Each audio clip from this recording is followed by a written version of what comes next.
We need Greenland. জ্বলে পুড়ে ছারখার, তবুও যুদ্ধবাজ ট্রাম্পের কাছে নিজের ভূখণ্ড ছাড়বে না ডেনমার্ক। মার্কিন আঘাত আসলেই কোনো কথা ছাড়াই গুলি করার নির্দেশ দিয়েছে দেশটির প্রতিরক্ষা মন্ত্রণালয়। গ্রিনল্যান্ডে যদি কোনো বিদেশি বাহিনী অনুপ্রবেশ করে তবে ড্যানিশ সেনারা আগে গুলি চালাবে, পরে প্রশ্ন করবে।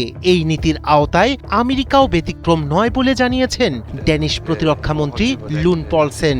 এর আগে ন্যাটোভুক্ত এই ভূখণ্ডটি দখলে নিতে প্রয়োজনে সামরিক শক্তি ব্যবহারের কথা বিবেচনায় রয়েছে বলে ইঙ্গিত দিয়েছিলেন ডোনাল্ড ট্রাম্প। গ্রিনল্যান্ড নিয়ে ট্রাম্পের মোড়লগিরির জবাবে এমন হুঙ্কার দিল Denmark. vil også gøre klart, at hvis USA vælger at angribe Greenland নিয়ে আমেরিকার আগ্রহ ও সম্ভাব্য সামরিক হস্তক্ষেপের ইঙ্গিতকে কেন্দ্র করে কড়া হুঁশিয়ারি দিয়েছে ডেনমার্ক। পাশাপাশি তাদের সেনাদের জন্য একটি বিশেষ নির্দেশ জারি করেছে দেশটির প্রতিরক্ষা মন্ত্রণালয়, যাকে আগে গুলি পরে প্রশ্ননীতি হিসেবে বর্ণনা করা হচ্ছে। স্থানীয় পত্রিকা বার্লিংস্কেকে দেয়া এক সাক্ষাৎকারে ড্যানিশ প্রতিরক্ষামন্ত্রী জানান, কোনো বিদেশি শক্তি যদি গ্রিনল্যান্ড আক্রমণ বা দখলের চেষ্টা করে তবে সরাসরি কোনো নির্দেশের অপেক্ষা না করেই তৎক্ষণাৎ গুলি চালাতে বা প্রতিরোধ গড়ে তুলতে পারবে সেনারা। এই কঠোর নির্দেশনার মূলে রয়েছে 1952 সালের স্নায়ুযুদ্ধকালীন একটি আইন। দ্বিতীয় বিশ্বযুদ্ধের সময় নাৎসি বাহিনীর অতর্কিত হামলার অভিজ্ঞতা থেকে তৈরি করা হয়েছিল এই নিয়মটি।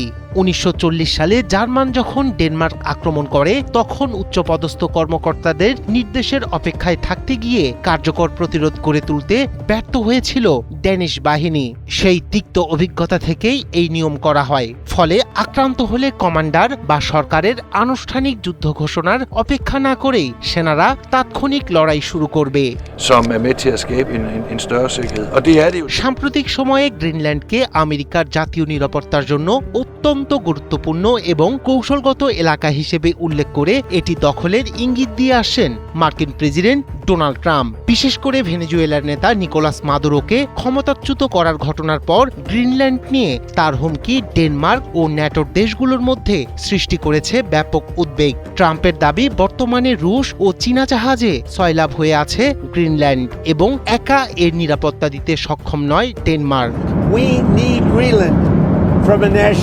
এদিকে মার্কিন পররাষ্ট্রমন্ত্রী মার্কো রুবিও জানিয়েছেন, সামরিক অভিযানের চেয়ে কূটনৈতিক আলোচনা বা ক্রয়ের বিষয়টিকে বেশি গুরুত্ব দিচ্ছেন তারা। তবে কোনো ঝুঁকি নিতে চাইছে না Denmark.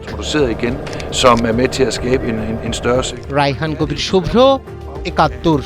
triste situation, vi ser i Ukraine.